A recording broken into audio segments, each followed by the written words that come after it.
next chapter is one that I feel, as somebody who like viscerally feels every failure and wallows in it, failing wisely.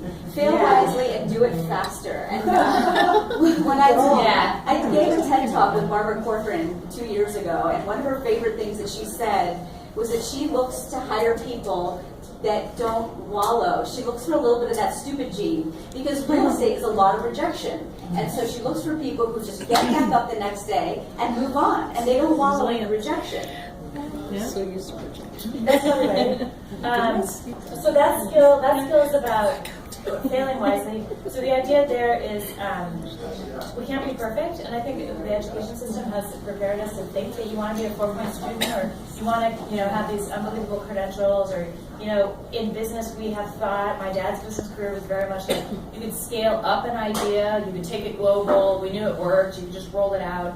This is the Six Sigma model, like take risk out of the system. There's a lot of this, both in the way that we're trained in factory line education and kind of factory line business, that we want to be perfect.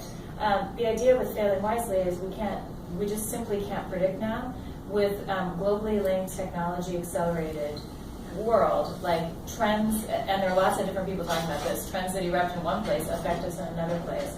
It's hard to anticipate and it's hard to know.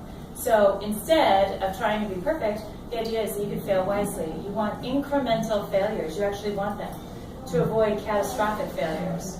So you have an ingoing assumption, and what I'm saying is you need to set a failure ratio. So you need to have in your mind the fact that it's really okay if 1 in 3 things you try doesn't work, or 1 in 4 things you try doesn't work. You kind of have this thing in your mind before you even get going that you don't want a perfect record, because that means you left something on the table. You didn't push hard enough.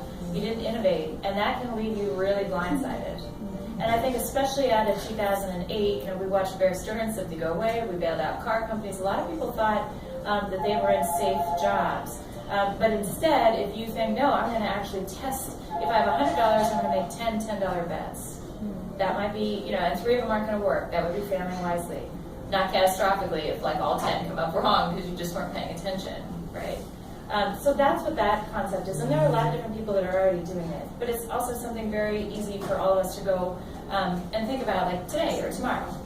And I think with people who are looking to raise money, I think a venture capitalist, you cite this example, that they would much rather put their money on somebody that's failed a couple of times versus somebody who's just been on a great streak and never failed at all. That's right. So the venture capitalists, there are a number of VCs that were also interviewed for the book, and they definitely say that. But there's failing and there's failing, right? There's failing and there's learning from it and getting a whole lot better and getting a lot stronger and being resilient.